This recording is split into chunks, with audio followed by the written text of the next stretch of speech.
Olá, bravas e bravos. O episódio de hoje é dedicado a todos aqueles que querem desarrumar. Não no mau sentido, mas naquele que procura questionar, inquietar e deixar reflexões. A minha convidada, sim, uma mulher, tem apostado na visibilidade do presente e do futuro, das causas sobretudo, porque os direitos não são fixos e porque a democracia está em constante ataque. Nos últimos 2 meses temos assistido ao debate público de temas do universo feminino com vozes bafientas, permitam-me o termo, que teimam em trazer um tempo que já lá vai. A minha convidada, sim, uma mulher, tem lutado pela igualdade de género. O que ainda está por fazer? O que é que todos podemos contribuir para esta luta? Vou perguntar. A minha convidada já foi jornalista, blogger, pode dizer-se acima de tudo que é uma pessoa da comunicação. Agora abraçou a política para dar voz àquilo que vem defendendo. Que projetos tem? Vou querer que me responda. Sem mais demoras, é a minha convidada, Paula Cosme Pinto. Bem-vinda. Obrigada, que bonita apresentação. Adoro a palavra bafiento para descrever o que estavas a descrever. É uma palavra que eu uso muitas vezes, na realidade. Tem esta expressão, tem estado muito presente nestes nossos dias, não é? Pois tem. Infelizmente, sim. Voltámos aqui a uns tempos muito bafientos que nos cabe a todos e a todas contrariar. E este desafio tem que ver com o quê? Com os temas que são abordados, tem a ver com o quê? Eu acho que temos de estar, enquanto sociedade, coletivamente muito atentos a estes tiques autoritários, a estas tentativas de regresso ao passado, porque tentativas de regresso ao passado significam regressão de direitos, e nós bem sabemos que regressão de direitos automaticamente afetam, acima de tudo, a vida das mulheres, que são os primeiros direitos a serem atacados por este tipo de vozes populistas, com discursos de ódio muito estratégicos, até muito bem elaborados e que pegam facilmente. Portanto, eu acho que todos nós temos de ter muito cuidado, temos de tentar descascá-los, porque é fácil desmontar este tipo de discurso e contrariar, nem que seja nas nossas bolhas. Eu costumo falar muito do micro e do macro. Eu acho que todos nós temos o poder de fazer a diferença na escala micro, começando no nosso próprio meio, em nós próprios. Eu acho que a desconstrução destas temáticas de género começam sempre por nós. E influenciando a nossa escala micro, tenho a certeza que de alguma forma vamos acabar por influenciar a macro. Portanto, eu acho que é um trabalho que podemos todos fazer individualmente. No compasso do meu ser, vejo a minha voz crescer, nessa canção que é só minha, eu vou na direção mais genuína. Então deixa a minha voz guiar. A Esperança Atrás do Muro, um podcast de André Filipe Oliveira. E nesta introdução eu comecei exatamente por falar sobre este contributo pela igualdade de género, que é uma luta essencialmente das mulheres, porque são as que têm menos direitos face aos homens, mas neste contributo, que é aquilo que se espera da sociedade, o que é que pode fazer a diferença? Bem, eu acho que é primeiro assumirmos que há um problema de género. A violência acontece na generalidade, a discriminação acontece na generalidade, mas se formos ver a forma como proporcionalmente afeta homens e mulheres, é bastante desproporcional quando pensamos no caso das mulheres. É óbvio que há discriminação, há desigualdade de género que afeta os homens, e bastante nas suas vidas, mas no caso das mulheres vai até à nossa sobrevivência. E esta é uma diferença muito, muito grande.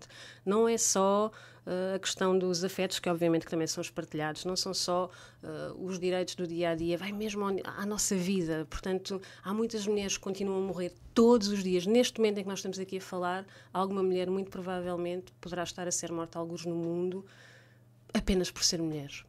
A motivação desse ódio, dessa violência, dessa dinâmica de poder tem muito a ver com ela ser mulher. E isto é preciso que seja, acima de tudo, assumido.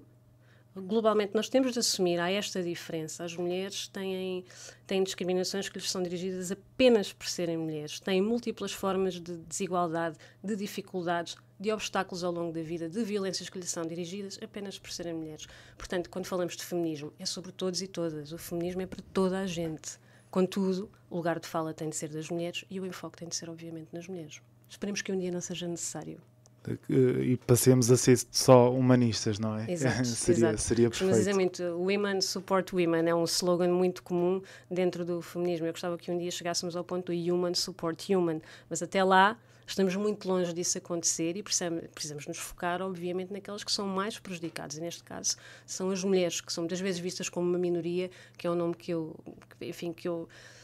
é uma palavra que eu acho que não é de todo uma não verdade. faz sentido, não é? Nós somos metade da população deste mundo. Portanto, só o facto de nos considerarem uma minoria já diz muito sobre a forma como as mulheres são percepcionadas na sociedade. E falou desta assunção de que há um problema, não é? Do assumirmos que há este problema. É tirar a cabeça debaixo da areia, pura e simplesmente. Claro que eu acho que é normal que haja muita resistência, principalmente resistência masculina. Também há feminina, porque as mulheres não são imunes ao machismo, nem à misoginia, porque é estrutural. Nós somos todos e todas educadas com esta matriz machista. Portanto, obviamente que todos e todas a vamos levar ao longo da vida. Mas vamos desconstruindo, não é? Ou aqueles que querem vão desconstruir. Claro. Agora, eu acho que é muito difícil, e notamos isto neste crescimento.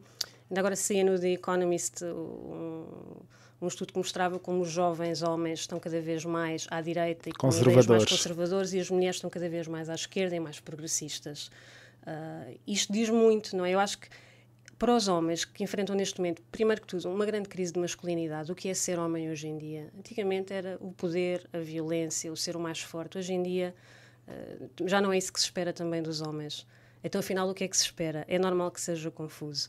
E afinal, nós já não podemos mandar nas mulheres, mas nós trazemos aqui séculos e séculos em que os homens mandavam nas mulheres. Portanto, qual é o lugar dos homens agora? É difícil, assim como é difícil os homens se reverem no papel de potenciais agressores.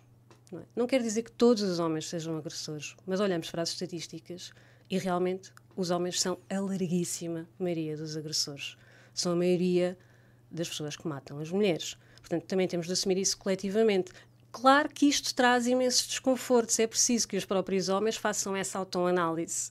Olhem para dentro e percebam esta coisa básica que é, só por serem homens, na casa de partida já estão em vantagem em 2024. Claro que isto não é culpa de ninguém que nasce neste momento, não é? Não é culpa daquele bebê de sexo masculino que nasce em 2024. Mas convém que percebamos que isto é a realidade. Há um privilégio automaticamente associado, mal se nasce, ao facto de ser um homem. E isto vai afetar-nos as dinâmicas ao longo da vida e a forma como somos percepcionados, as oportunidades que temos, a forma como a sociedade também nos estende a mão ou não, ou nos dirige para determinados lugares ou não, como, por exemplo, o poder. Portanto, eu acho que é um processo tão grande de desconstrução e que comporta imensas dores. Eu acho que também temos de ser empáticos e empáticas com os homens nesta fase. Não é dar-lhes uma medalha por eles fazerem as coisas diferente do que fizeram as gerações para trás. Não é isso. Mas temos de ser empáticos porque essa desconstrução masculina comporta também imensos desconfortos e imensas dores. Claro que, se quisermos comparar com os desconfortos e com as dores das mulheres, mais uma vez, é totalmente desproporcional, não é? É muito, muito, muito mais grave para as mulheres. Mas isso não invalida que também existam desconfortos para os homens. E eu acho que está na altura de também abraçarmos essa realidade e de darmos a mão. Eu acho que é mesmo um momento em que, se queremos fazer frente e queremos fazer diferente, está na altura de darmos a mão coletivamente. De fazer essa diferença em conjunto. E pronto, falou deste contributo de assumirmos a culpa de os homens que se revêem na luta também terem uma postura de ouvir quem é menosprezado, não é? Porque eu nem sei bem se a culpa é aqui a palavra. Eu acho que é mais o privilégio. É assumir que há um privilégio. E esse privilégio não vem sempre de mérito. Claro, neste caso vem de um estatuto que já está exatamente. A priori. Portanto, é preciso ter essa percepção do privilégio e também saber usar esse privilégio para fazer a diferença. Os homens podem ser aliados fortíssimos nestas demandas dos direitos femininos e na igualdade de género. E há muitos ganhos, inclusive económicos, se não quisermos pensar em tudo o resto, que para mim seria essencial, indo, por exemplo, aos direitos mais básicos, direitos humanos, pensemos, por exemplo, na evolução económica dos países. Está mais do que provado que para o PIB de um país a igualdade de género é extremamente benéfica. E isto engloba a sociedade toda. Portanto, não são só as mulheres que vão beneficiar com isso, é a sociedade no todo. Portanto, até por aí podemos ir como sendo um ponto positivo. De partida, um incentivo, digamos assim. Sim, para que... é triste que se precisa ainda muitas vezes dar um incentivo económico para que estas mudanças de paradigma aconteçam. Mas, enfim, se tiver de ser, faremos.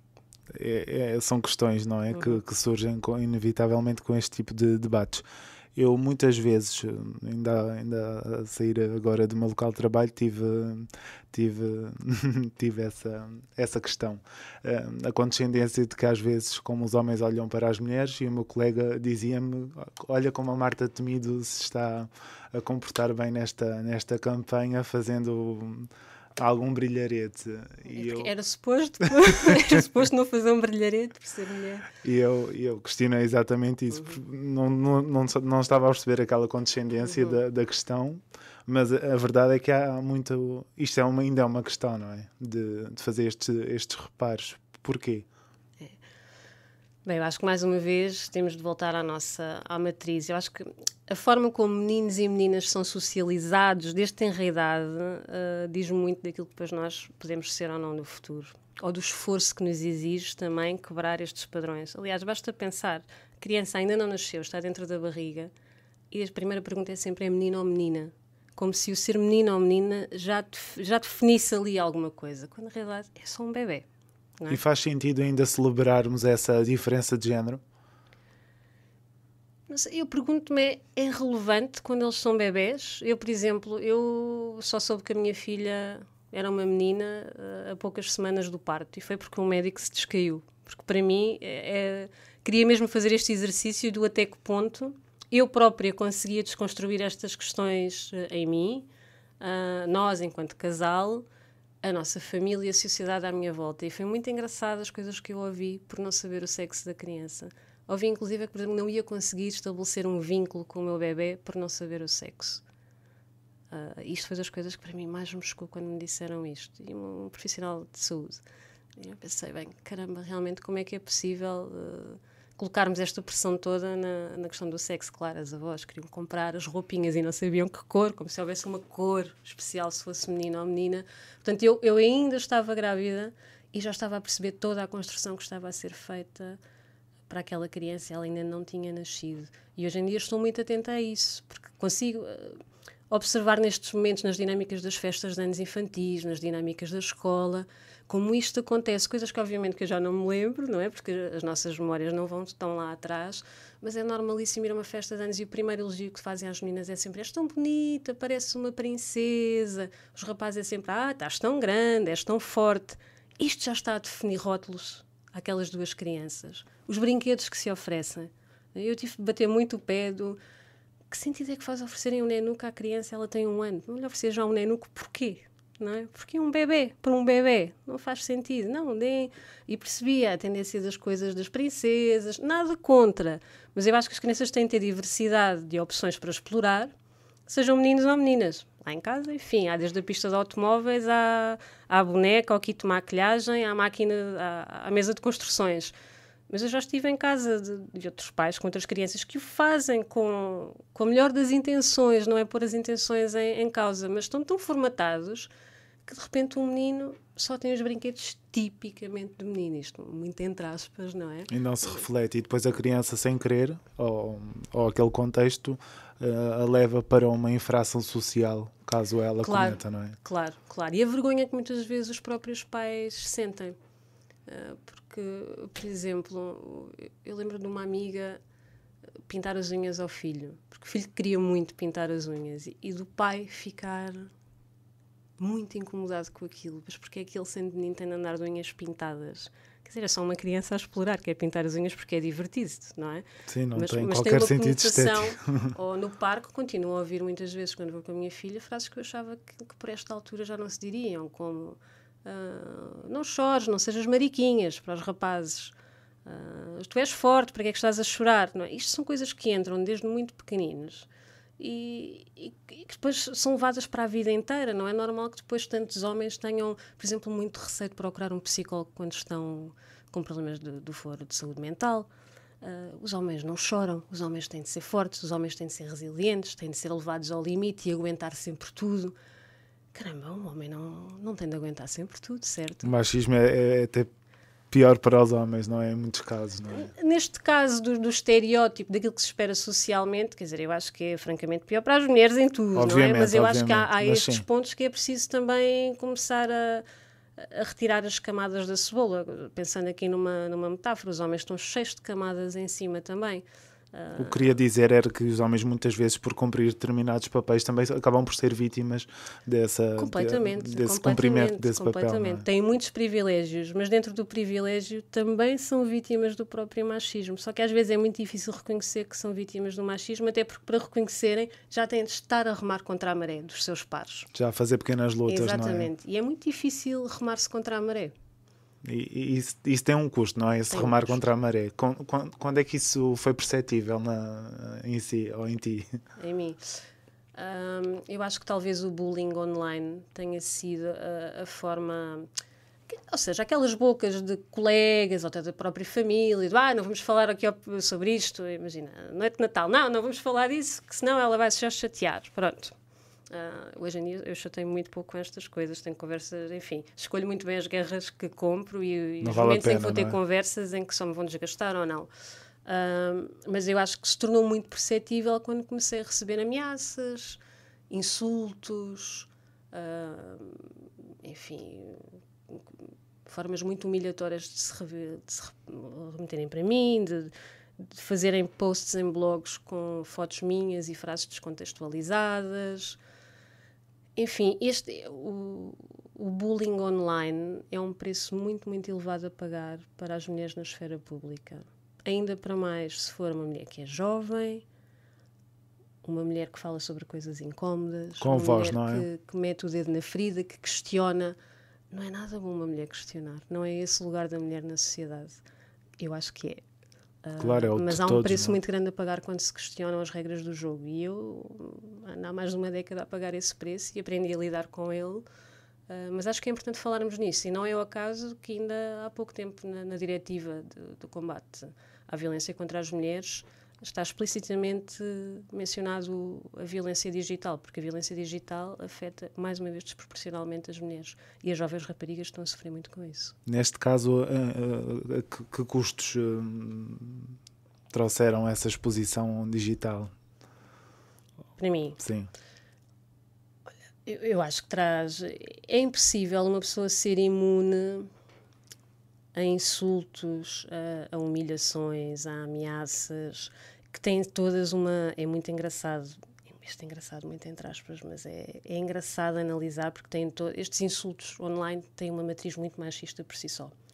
Ora são à minha aparência física, ora são às suposições sobre a minha orientação sexual ou até à minha sexualidade. Remetem-me para a cozinha, eu só escrevo onde escrevo porque dormi com alguém. Portanto, há aqui o machismo no seu pior está muito implícito nestes insultos online que me são dirigidos. Hoje em dia eu tenho uma carapaça muito grande sobre isto, mas de início eu costumo muito. E como é que se ganha essa carapaça? Como é que se ganha? Se calhar com muitos anos de psicoterapia. É um investimento. É verdade, psicoterapia sim, mas eu acho que é preciso fazer esta desconstrução muito grande, que é aqueles ataques não são dirigidos à Paula, porque aquelas pessoas não conhecem a Paula, conhecem aquela persona que está ali com aquela carinha, naquele lugar público, que diz aquelas coisas muito incómodas, que questiona, e isso não é nada bom, questionar as regras do jogo, porque estamos tão bem como estamos, porque é que havemos de mexer nisto, e ainda por cima é mulheres, e ser mulher, as mulheres também não devem fazer demasiadas perguntas, devem simplesmente acatar aquilo que sempre foi a ordem do mundo. Enfim, é doloroso, mas às tantas cria-se uma carapaça quando se percebe, esta gente não sabe quem eu sou. Mas há uma autocensura depois quando se volta a escrever, há o quê? Eu acho que esse é o grande exercício que é necessário fazer, porque é muito fácil a autocensura chegar, até porque, convenhamos, há medo pelo meio. Quando alguém recebe ameaças, quando alguém recebe mensagens que dizem coisas como é melhor ires ver se está tudo bem em casa antes de dormires, como às vezes me mandavam. Claro que há medo. Fica sem alerta, uma pessoa não é? pensa, ok, esta gente... Nunca me disseram isto no cara a cara. Eu participo em muitos eventos públicos e nunca ninguém me insultou cara a cara. Nunca, até hoje. Já me disseram que não concordam com as minhas opiniões. Mas aí tudo bem, concordamos aí é o em espaço discordar. democrático Obviamente a funcionar, que sim, não é? acho isso super saudável. Outra coisa é insultarem-me, nunca aconteceu. Mas uma pessoa pensa sempre, e se isto um dia passar do virtual para o real? não é? E se algum dia esta pessoa que me está a mandar esta mensagem a dizer para eu ter cuidado e ir ver se está tudo bem em casa, um dia realmente passa para o mundo real, me faz alguma coisa, e concretiza. E isto é um medo que se tem de aprender a gerir, mas é um medo que nos pode silenciar muito facilmente. A minha opção é não ser silenciada. Eu acho que essa é a vontade de muita gente, é silenciarem-me. Eu recuso a ser silenciada, até porque tenho uma filha, quero muito que a minha filha não tenha de passar nem por um quinto dos obstáculos que eu já tive de passar por ser mulher, quero que ela nasça, que ela cresça com uma liberdade diferente daquela que hoje temos. Portanto, não me calarei pensando, acima de tudo, no futuro que eu quero para a minha filha, que é um futuro muito mais pleno e justo e de igualdade. Fala-se muito nesta questão da escolha, de que algumas mulheres já vão tendo a oportunidade de vivenciá-la. Outras dirão, ou outras correntes de feminismo dirão que não há uma escolha natural porque ainda há um sistema patriarcal e, portanto, essa escolha ainda está muito delimitada, digamos assim. É uma ideia em que se revê? Olha, isto estava para aqui para horas de conversa. Eu acho que uma das belezas do feminismo, eu costumo usar muito a metáfora do pôr a lente. Uma pessoa põe a lente e começa a ver um bocadinho com mais nitidez e faz um primeiro questionamento. E quando já se está à vontade neste questionamento e se começa a ver o quão tentacular este sistema patriarcal é, começamos a questionar os porquês dos porquês. Eu hoje estou aqui e estou maquilhada, estou com batom vermelho, uso muitas vezes saltos altos e posso dizer, não, eu estou na liberdade de o fazer. Eu gosto, é porque eu gosto.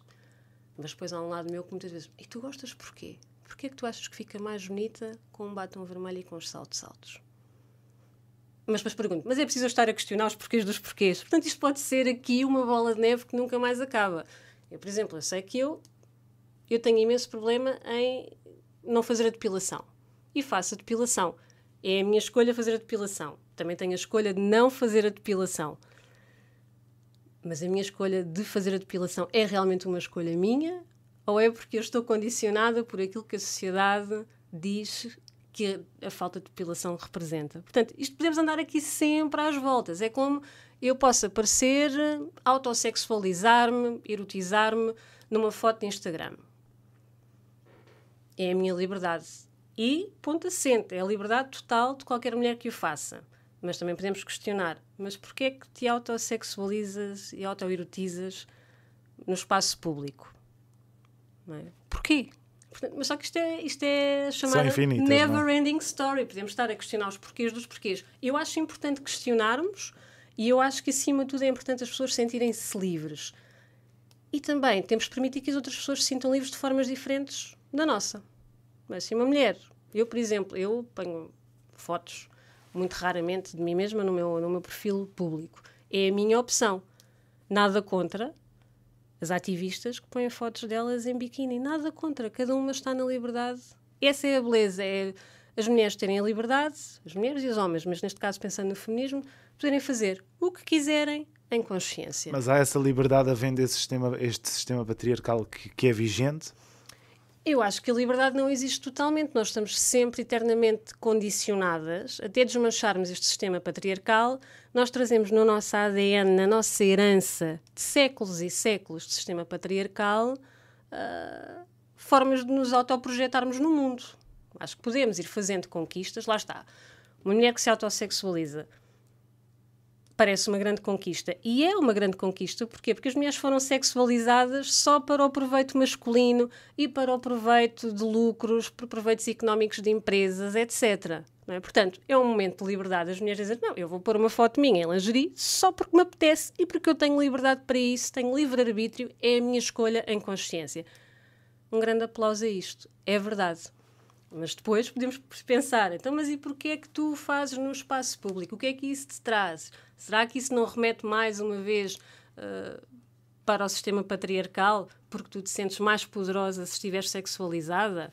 Enfim, podemos andar aqui às voltas. Até porque depois já há uma validação, não é? Exatamente. Ou agora, falta dela. Eu acho que desde que as mulheres tomem as suas decisões sem condicionamentos, apenas segundo o seu livre-arbítrio em consciência, para mim está tudo bem. É isso que nós almejamos na luta pela igualdade de género. Já é um ótimo começo que assim seja, claro que sim. sem essas camadas todas que estávamos aqui.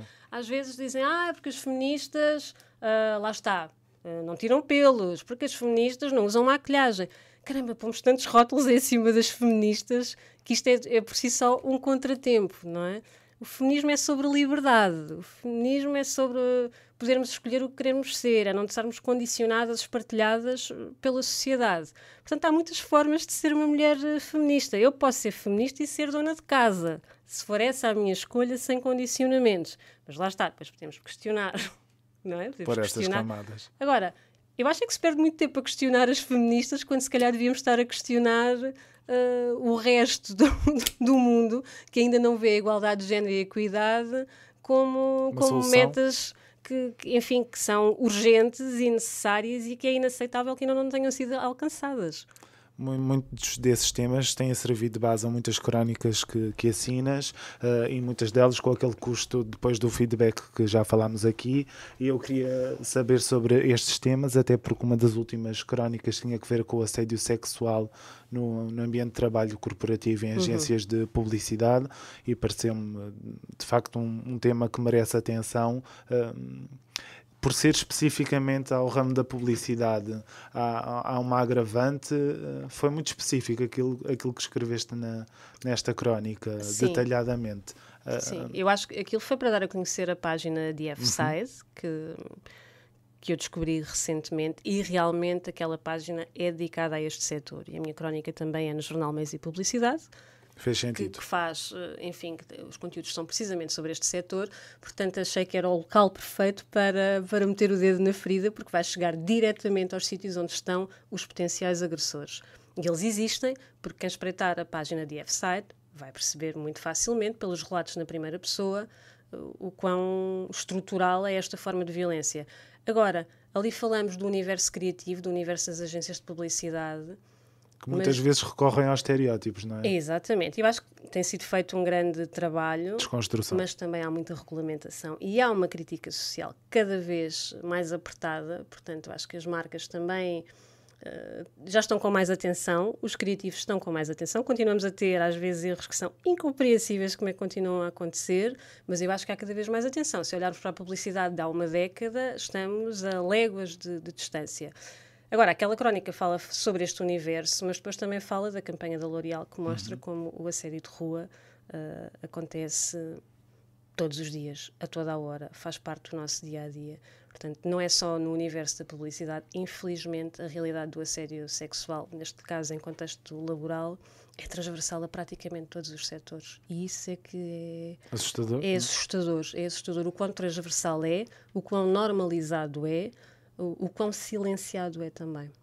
Essa plataforma da L'Oréal, de resto, sugere que sempre que uma mulher responde, ela acaba por sentir-se mais leve e com menos peso, com as velhas questões de podia ter respondido e não respondi. Sim. Ao mesmo tempo, acaba por ser um papel um bocadinho ingrato, não é? A pessoa ainda é agredida, ainda tem de responder. Pois, é que há, não é? lá está, os tais preços a pagar, muitas vezes uma mulher riposta, e bem, mas acaba por ser duplamente agredida, e muitas vezes agredida fisicamente. Portanto, é muito, muito normal. E há razões muito concretas para isso, para as mulheres também não conseguirem reagir no momento. Primeiro porque fomos, durante séculos, ensinadas ao silêncio. Em bom português, ao comer e calar. Ou ignorar. Não é? É o fingir que não é connosco, a questionarmos do será que eu fiz alguma coisa que também levou a que este comentário acontecesse, a culpa será minha, porque assim, a desconfiança histórica que há sobre as mulheres vítimas de violência sexual revela muito sobre a forma como a sociedade como um todo encara as mulheres vítimas de violência sexual. Nós preferimos punir com perguntas totalmente intrusivas e ridículas, descabidas e violentas uma mulher que tenha passado por uma situação tão traumática quanto esta. O ponto de partida é questionar a mulher e não o potencial agressor. E isto diz muito da forma como nós olhamos para estes casos. Há um trabalho que tem que continuar Sim. a ser feito e que ao comece nível da justiça. Exatamente. E depois também que se reflita também na educação, não é? Para que os jovens já tenham outras ferramentas para lidar com estas situações. Claro. É por isso que é importante termos casos, por exemplo, falando na violência online, este recente julgamento do Mário Machado, que incitava à violência contra as mulheres de esquerda. É muito importante termos estes estes momentos que são muito simbólicos, porque passam, no geral, uma mensagem de que não vale tudo. E é muito importante começarmos a perceber nestas dinâmicas de poder entre homens e mulheres e nestes ciclos de violência que se eternizam, que já não vale tudo, que a justiça está mais atenta, que os agressores não vão sair impunes. E quando essa mensagem passa, esbatemos de certa forma a normalização da violência sobre as mulheres. Portanto, Mas passa de modo suficiente? Houve a notícia dessa condenação, mas que impacto é que isso teve realmente na sociedade? Porque os comentários a essa notícia depois foi a reforçar muito do que ele tinha feito. Não é? Quanto mais nós tivermos notícias destas e exemplos destes, mais esta ideia se vai esbatendo de que realmente um agressor pode fazer o que bem lhe apetecer porque a justiça vai estar do lado dele. Não é um caso, não é um exemplo que vai mudar a sociedade. Nós não podemos mudar séculos de história com um julgamento. Não é? Mas eu acho que migalhinha a migalhinha vamos fazendo a fatia do bolo. E a luta pela igualdade de género tem sido feita de muitas, muitas migalhas. Felizmente, hoje em dia, temos muitas conquistas alcançadas, mas há seguramente um caminho gigante por fazer. Estas são de resto muitas lutas para agora o novo desafio político que abraçaste. Queres nos falar sobre esta ligação ao Bloco de Esquerda, embora estejas como um independente, mas há aqui um elo ao partido. Queres nos falar deste projeto para a Europa? Olha, eu nunca tinha pensado propriamente em fazer política partidária. Eu acho que até é um clichê entre as mulheres, que nós fazemos muitas coisas, mas depois questionamos muito se somos o suficiente para fazer também aquele papel. E os cargos de poder, a falta de representatividade política das mulheres é um tremendo déficit democrático e tem este efeito em todas nós, que nós não temos role models. Portanto, também questionamos se o nosso papel é ali, se o nosso lugar é ali. Claro que o Bloco de Esquerda é um exemplo bastante claro como podemos inverter esta equação e como podemos ter role models. Tem tido mulheres incríveis na linha da frente, tiveram também já muitos homens, neste momento são mulheres que estão na linha da frente. Isso para mim foi essencial para aceitar este convite e pôr esta possibilidade em cima da mesa. E também constatar que realmente hoje em dia ser mulher e ter uma voz ativa é por si só já um ato político. Portanto, daí à política partidária, porque não? E depois fazê-lo, se der o passo a fazer, sempre foi uma premissa para mim que seja ao lado de pessoas em quem eu acredito, em cujos valores eu me reveja. E eu revejo-me totalmente nos valores do Bloco de Esquerda e naquilo que são as premissas para estas eleições europeias. Admiro imenso o trabalho da Catarina Martins, já admirava imenso o trabalho da Marisa Matias, portanto é um lugar muito feliz para dar um pontapé de saída a esta caminhada na política. Com que objetivos e com que projetos? Olha, no meu caso, sendo independente, quer dizer, o meu objetivo não é certamente desta vez ir para o Parlamento Europeu, mas também poder trazer aqui uma reflexão mais feminista para esta campanha. Não que não fosse uma reflexão que não fosse feita, porque é um partido claramente feminista e com estas temáticas muito na agenda, mas sendo uma outsider, julgo que também posso dar um contributo positivo com uma visão talvez não tão política, mas mais do dia-a-dia, mais de mãos na massa e de reflexão sobre estas temáticas. Portanto, parti muito com essa vontade, muito o espírito de missão de trazer para o centro da agenda das eleições a questão dos direitos femininos, que bem sabemos que nos próximos 5 anos, com aquilo que nos espera ao nível do Parlamento Europeu e com o crescimento da extrema-direita, certamente as mulheres sofrerão retrocessos. Falamos a vários níveis, não é? Falamos a vários níveis, sim. Basta pensar, por exemplo, nesta resistência, incluindo de alguns partidos portugueses, quanto à inclusão do direito ao aborto na Carta dos Direitos Fundamentais. Isto é um sinal claro de como nós não estamos prontos para pegar nos direitos femininos e levá-los pela mão em frente, não é? Nós continuamos aqui quase numa manutenção, mas tentar que não haja retrocessos no que temos, quando o que nós devíamos estar a fazer era olhar para o futuro e pensar como é que os podemos melhorar. E há muito para melhorar. Nós temos 20 milhões de mulheres na União Europeia que continuam sem acesso seguro e gratuito a uma interrupção voluntária da gravidez. Portanto, isto se nós em Portugal já temos este direito consagrado, embora muitas vezes existam inúmeros obstáculos para consagrar efetivamente o direito, não é? na prática há muitas mulheres, os obstáculos continuam a existir, mas enfim, a despenalização do aborto foi alcançada. Portanto, eu acho que, no mínimo, o compromisso de todos os partidos políticos em Portugal seria garantir que as restantes cidadãs da União Europeia também têm esse direito. Deve ser o passo seguinte, não é? E, enfim, a Carta dos Direitos Fundamentais seria um indicador, seria uma pressão extra muito, muito importante para que os países que ainda não o têm consagrado, pelo menos começassem a pensar em fazê-lo. Muitos têm evocado a jurisprudência em relação à integração do aborto nesses direitos fundamentais. É uma resistência machista, é uma interpretação machista esta? É o quê? Eu acho que nós podemos inventar as desculpas todas que quisermos, mas o que está aqui em causa é um jogo de poder entre homens e mulheres. É uma tentativa de controlo do corpo das mulheres, de sua liberdade sexual, do seu livre-arbítrio e terem uma última palavra a dizer sobre os seus corpos e sobre as suas vidas. Enquanto nós não tivermos a última palavra sempre a dizer sobre a nossa vida, significa que continuamos subjugadas a um poder que se eternaliza de uma forma masculina. Portanto, nós podemos inventar aqui as desculpas que quisermos.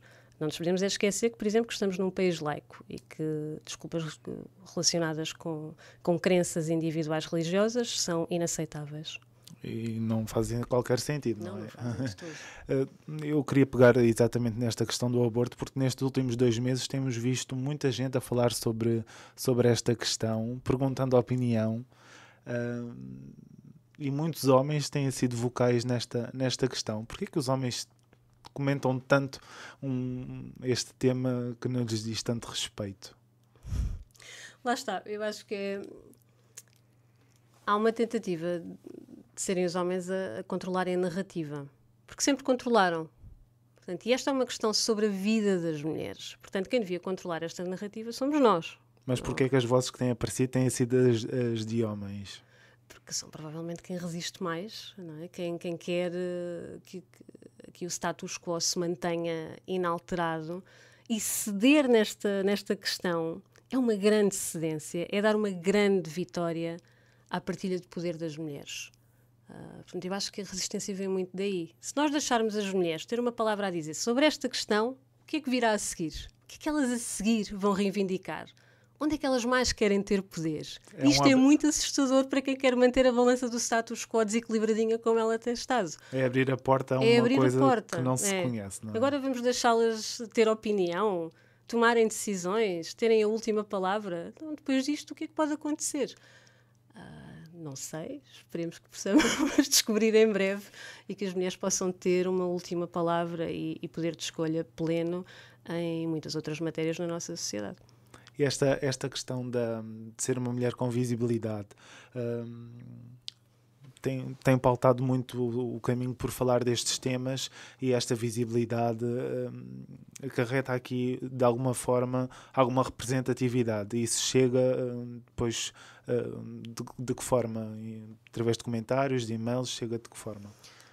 Sim, eu acho que, por exemplo... Muitas mulheres sentem-se sufocadas, não é? Sim, eu acho que as redes sociais trazem esse imediatismo do feedback que, por exemplo, com a crónica que tinha dia sim, dia não no Expresso durante tantos anos, não tinha. Percebia pelas partilhas que eram feitas ainda no Facebook, quando o Facebook era uma coisa mais ativa, mas não tinha esse feedback tão direto, porque raramente as pessoas partiam para pedir o e-mail, para mandar um e-mail.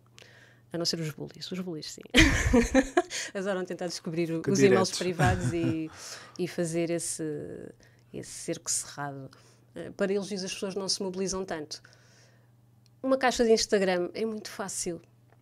E as pessoas escrevem muito, comentam muito, partilham histórias, têm momentos de catarse. Portanto, eu consigo ter ali um feedback quase em tempo real em relação aos temas que abordo. E muitas vezes nem sei muito bem o que é de fazer com esse feedback. Pois, às 2x3 é muito... Porque tenho ali momentos em que eu claramente vejo... Eu consegui tocar no nervo central daquela mulher que nunca desabafou isto com ninguém, e que de repente me está a contar uma história dantesca de uma violação.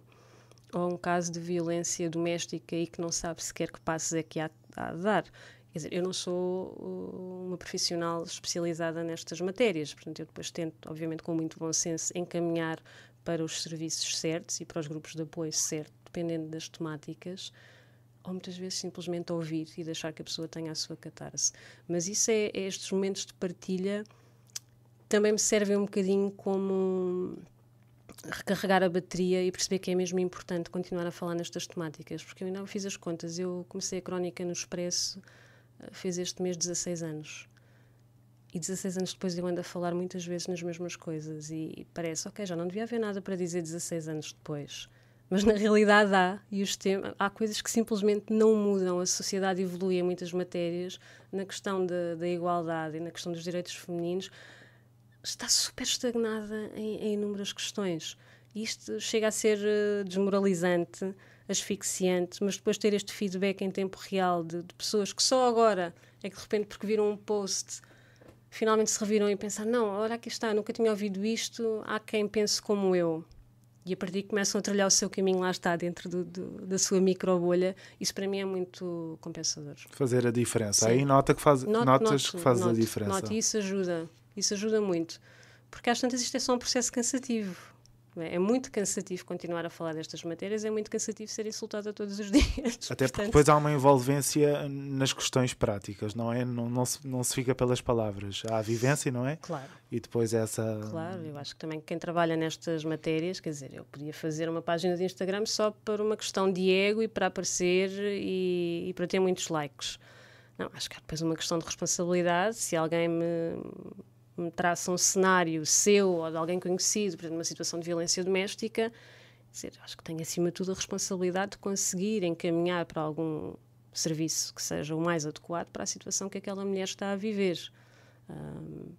E há pessoas que têm resistência, que não estão no momento de procurar ajuda, só precisam ter ali o chamado safe spot para poder fazer a sua catarse naquele momento. E nós também não podemos pressionar as pessoas a mudarem as suas dinâmicas de um momento para o outro. Temos mesmo de ter a intenção de não revitimizar as pessoas ao tentar, às vezes com alguma condescendência, dizer eu vou-te salvar. Não. Vamos dar o espaço à pessoa, a não ser obviamente que esteja numa situação ali limite. Mas eu acho que quem trabalha estas matérias tem obviamente a responsabilidade depois de dar também este tipo de resposta. Temos falado sobre o papel da mulher. Eu queria saber quais eram os passos seguintes para este papel da mulher no futuro, que não seja voltar a estes temas que lá está há 16 anos que se continuam a falar de forma sistemática. Quais são os passos seguintes? Eu acho que para já temos de lutar por mais representatividade em todas as dimensões da sociedade. Não faz sentido sermos metade da população e depois não estarmos representadas nas administrações das grandes empresas. Quer dizer, acabamos de ter um retrocesso de uma década no número de assentos parlamentares na Assembleia da República. Por exemplo, temos de continuar a estar não só presentes, como cada vez mais presentes e de forma equitativa. E isso faz muita diferença, porque estas meninas que estão agora a olhar para a sociedade vão ter mais role models e vão se sentir muito mais aptas e muito mais no direito de ambicionar alguns lugares, algumas posições. Porque se vê, não é? Porque se vê. E isto tem um impacto muito direto, não sou eu que eu digo, são vários estudos, não é? Portanto, para os meninos é muito fácil ambicionar em lugares de poder, porque o mundo à sua volta mostra que o poder é masculino. Para as meninas é preciso fazer este trabalho passo a passo. Agora, o que eu acho é que é preciso também incluir os meninos nesta equação desde que têm idade. É preciso que a sociedade haja como um todo e que não seja só empoderar as meninas, que foi uma coisa que tem sido feita e muito bem, com muitas medidas governamentais, nas escolas, por exemplo, de empoderar meninas, mas se esquecermos a outra metade da equação, o que vai acontecer é estes gráficos como o tal do The Economist, ver que os rapazes começam a ficar cada vez com mais medo. Víamos a notícia em Espanha que os rapazes diziam que o feminismo já foi longe demais. Isto tem de nos fazer pensar, como é que o feminismo já foi longe demais? Estamos tão longe sequer de estar num cenário próximo da igualdade de género, mas para os jovens rapazes isto significa que já foi demasiado longe. Portanto, temos de os trazer para esta equação, temos de os trazer para esta desconstrução. É o desafio. Eu acho que esse é o grande desafio. E como é que se pode fazer isso? Bem, deixando de diabolizar a educação para a cidadania, perceber que isto não é uma questão opcional, é um direito que todas as crianças têm de ter. É um direito, é uma ferramenta que levam para a vida. Eu penso sempre, mas quem questiona Educação para a cidadania, que esqueletos tem no armário, não é? Eu acho que às vezes as famílias que estão muito sobrecarregadas, estão muito cansadas, estão também afundadas neste sistema patriarcal e é normal que possam ter resistências. Mas é muito ingênuo nós acharmos que em casa todas as crianças têm bons exemplos. Não têm. É uma enorme ingenuidade. Mesmo que haja muito boas intenções, as crianças encontram em casa muitas vezes maus exemplos ao nível da cidadania. Portanto, é importante que a escola tenha também um papel fundamental de as educar para estas matérias e de lhes dar ferramentas para se tornarem adultos mais saudáveis e equilibrados e justos no futuro. Sem estes receios de sexualização das crianças, Claro. não é? Que são só absurdos e muito Portanto, longe a educação daquilo. para a sexualidade, ninguém vai ensinar uma criança a masturbar-se. Não é isso que se ensina numa aula de educação para a sexualidade. Mas que é preciso ensinar para conceitos como o respeito, o consentimento, Intimidade, não é? Intimidade. Privacidade. possibilidade de dizer não. Não podemos cingir-nos ao que é um preservativo, o que é uma pílula, ou como é que se fazem os bebés. É preciso literacia de corpo. É um caminho tão grande a fazer. Não é? Falarmos de diversidade, de inclusão, de respeito. Tudo isto são matérias fundamentais para que as crianças consigam crescer com ferramentas suficientes para entenderem o mundo à sua volta, porque o mundo é feito de muitas cores. E não é? complexo, não é? E complexo. E com muita riqueza, e que Claro. bom que seja essa riqueza. E é bom encararmos essa riqueza, lá está, como uma riqueza e não como um bicho-papão, como um problema. O problema está nos adultos, não está nas crianças. A sério, isto é preciso que entendam. Porque uma criança, se alguém explicar o que é uma pessoa trans, o que é um homossexual, uma lésbica, o que é uma família composta por duas mães, ou o que é uma família monoparental, para uma criança, se nós explicarmos, a criança vai perceber. Não tem macaquinhos no sótão, não vai estar a pensar se Não aquilo vai é ver certo e essas errado. resistências, não é? Estes macaquinhos no sótão estão nas nossas cabeças, nos nossos próprios vieses que temos, muitas vezes de género, mas não só, a olhar para a sociedade. O medo está em nós, não está nas crianças. As crianças, quanto mais lhes explicarem, elas integram facilmente. Agora, também acho que estas aulas têm de ser dadas por profissionais especializados, obviamente. Mas se nós, procuramos profissionais especializados para ensinar matemática ou língua portuguesa, também teremos de ter para estas matérias, parece-me. É o justo, não é? Exato. O razoável, pelo menos. Sim. Chegamos aqui ao fim do nosso tempo e agradecer por estas reflexões que trouxemos para cima da mesa. Eu termino sempre este podcast fazendo um apelo ao convidado para refletir sobre o nome, A Esperança Atrás do Muro, e pronto, queria ouvir-te falar sobre este título. Antes de mais, dar-te os parabéns pelo título, que eu acho o Obrigado. título tão bonito, muito, muito poético. Eu sei que já vai sendo um bocadinho um clichê falar-se da situação da Palestina, mas Eu acho que é urgente, realmente não é? acho que nunca é demais e realmente a esperança atrás do muro é personificada por este horror a que todos assistimos na primeira fila, com o mundo sem fazer absolutamente nada ao genocídio que está a acontecer na Palestina. E eu não sei se aquelas pessoas, se não tiverem uma réstia de esperança atrás do muro, dos muitos muros que as cercam, não sei como é que é possível sobreviver sem esperança. A par disto, a esperança para mim também é uma coisa muito individual, é uma forma de estar na vida. E voltando àquela analogia do micro e do macro, eu costumo muito brincar e dizer que nós podemos estar rodeados de todos os muros, e nós temos inúmeros muros, uns mais simbólicos, outros mais reais à nossa volta na vida, mas há um sítio onde nós podemos ser totalmente livres, que é dentro da nossa cabeça. Podemos estar com os muros de prestar expectativas aos pares, à sociedade, etc. Mas na nossa cabeça nós podemos ser livres para ter esta esperança que o mundo seja diferente. E ao termos esta esperança eu acho que podemos ser agentes de mudança, portanto muitas vezes eu penso nisso. Uma mensagem positiva para encerrarmos aqui a nossa conversa e agradecer-te a Obrigada, disponibilidade e que estas reflexões ganhem asas e também para outras reflexões que quem nos ouça possa ter. Muito obrigado. Obrigada, eu. No compasso do meu ser, vejo a minha voz crescer nessa canção que é só minha. Eu vou na direção mais genuína. Então deixa a minha voz que A Esperança Atrás do Muro, um podcast de André Filipe Oliveira.